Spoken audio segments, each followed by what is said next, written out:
Cette année, nous avons découvert les animaux à travers les pays du monde. Donc on va refaire un petit tour des animaux qu'on a déjà découverts, mais d'abord je voulais vous parler de notre planète. Je tiens ici ce qu'on appelle un globe. Vous ne pouvez pas le toucher, mais je vais le toucher pour vous. Il est donc bleu et jaune. Quand je touche, les parties bleues sont lisses et les parties jaunes sont rugueuses. Sur notre planète, quand je touche, que je regarde, je me rends compte qu'il y a plus de parties lisses, plus de parties bleues que de parties rugueuses, que de parties jaunes. Tout ce qui est bleu, c'est de l'eau. Tout ce qui est jaune, c'est la terre. Sur notre planète, il y a plus d'eau que de terre. C'est d'ailleurs pour ça, quand on la regarde de très très haut dans le ciel, qu'on l'appelle la planète bleue. Parce que de très haut dans le ciel, elle apparaît comme une boule plutôt bleue. Nous avons aussi un autre globe. Un globe sur lequel les continents, les parties en terre ont été colorées. On compte 6 ou 7 continents, cela dépend comment on distingue l'Amérique. Le continent qui est tout en bas, au pôle sud, il fait très froid, où il n'y a pas de vie humaine, sauf les expéditions scientifiques, et il y a quelques animaux. Une petite partie marron, ça s'appelle l'Océanie, et il y a notamment l'Australie, ici. La partie jaune, qui est l'Asie, où nous allons aller la semaine prochaine. Alors allez pour de faux, avec nos histoires. La partie rouge ici, rouge foncé, c'est notre continent, c'est là où va se situer la France, par ici. Puis en vert, l'Afrique. Et ici, en rouge puis rose, les Amériques. L'Amérique du Nord et l'Amérique du Sud. Cette boule, si je lui enlevais sa peau, comme la peau d'une orange, en une seule fois, et que je mets sa peau à plat, j'enlève la peau et je la mets à plat, j'obtiens une carte comme celle-ci. Ça s'appelle un planisphère. C'est notre planète, mais à plat, comme si on lui enlevait sa peau.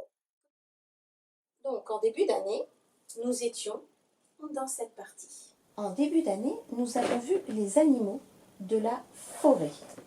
Rappelez-vous, il y avait le cerf avec ses bois sur la tête, la biche, la femelle, et le faon.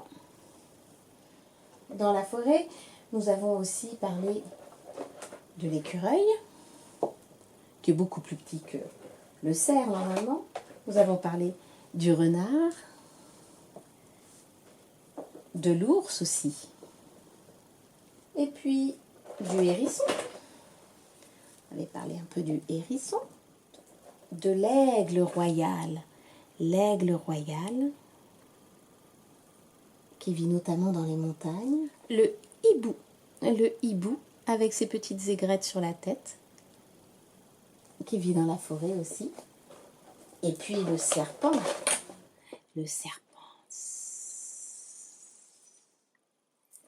Après avoir vu les animaux de la forêt, nous nous sommes intéressés aux animaux de la ferme. Allez, vous nous faites un peu de la place, les copains. Hop, hop, hop, on vous recule, on vous recule. Alors, les animaux de la ferme, vous vous rappelez?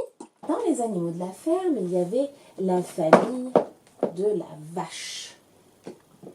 Avec le papa, le taureau, et leur bébé, le veau. Nous avions vu également la famille cochon. Alors, dans la famille cochon, nous avions la femelle, la truie, le papa, le porc, et le bébé, le porcinet. Hop! Alors, on les trouve en Europe, mais on trouve aussi ces animaux dans d'autres pays, sur d'autres continents. Nous avions la brebis, le mâle qui est le bélier avec ses cornes, et le bébé qui est l'agneau. Et enfin, nous avions également vu la chèvre, Je n'avais pas le papa, le bouc, mais j'avais le bébé, le petit chevreau. Et puis on n'oublie pas que dans la basse-cour, il y a la poule. La poule. Et ainsi que le coq. On retrouve cet animal que vous connaissez, le cheval, et celui-là qui lui ressemble un peu, mais qui est plus petit, qui n'a pas la même crinière, qui s'appelle un âne. Voilà, ça c'était en début d'année. Et puis, après, nous sommes partis voir les animaux des pays froids. Rappelez-vous, nous avons rencontré un ours polaire. Rappelez-vous, l'ours polaire. Alors lui, il vit tout là-haut, l'ours polaire, là où il fait froid. Avec son bébé, l'ourson polaire. Nous avons également rencontré le pingouin et le manchot. Et il ne faut pas les confondre tous les deux. Le pingouin, il vit tout là-haut, vers l'ours polaire. Le manchot, lui, il vit tout en bas, ici, là où il y a très peu de vie. Nous avons aussi vu la loutre. Hop. Il y avait aussi les phoques, mais je crois bien que j'ai perdu notre ami le phoque. Les orques. Et ces magnifiques baleines blanches, les belugas, qui vivent par ici. Puis, nous sommes partis en Afrique. Et en Afrique, nous avons notamment fait connaissance avec Monsieur Lion, le lion.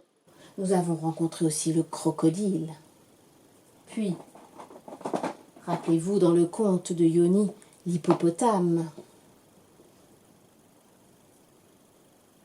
Il était aussi question de girafes et d'éléphants, mais aussi de zèbres, de rhinocéros, de singes avec le chimpanzé et de gros singes avec le gorille. De guépards aussi, même si on n'en a pas beaucoup parlé. Nous ne sommes pas allés en Australie voir les kangourous, les koalas. Non, nous n'avons pas eu le temps. Nous ne sommes pas allés en Amérique du Nord voir par exemple le bison. Non, nous n'avons pas eu le temps. En Amérique du Nord, on aurait pu aussi croiser l'ours noir. Et puis en Amérique du Sud, on aurait pu voir les perroquets comme ce haras. Mais nous n'avons pas eu le temps. Par contre, là, nous allons peut-être prendre le bateau, à moins que nous ne prenions l'avion pour rejoindre l'Asie. La semaine prochaine, nous allons en Asie. Voilà. Et nous allons rencontrer d'autres animaux. Vous nous laissez la place, les copains? Allez, laissez-nous la place. Attention, les animaux d'Asie arrivent. On va rencontrer des animaux comme le magnifique tigre, mais aussi les pandas avec maman panda et bébé panda. Il y a aussi la panthère noire. On trouve aussi des éléphants. Il y a l'éléphant d'Afrique et l'éléphant d'Asie. On trouve aussi des paons. Regardez comme il est beau ce paon. Et puis, comme en France, on trouve aussi des canards. Et enfin, un serpent un peu particulier. Regardez-le. Ouh, il a une tête assez large. Ce serpent est un cobra. Et il vit en Asie. À bientôt les amis.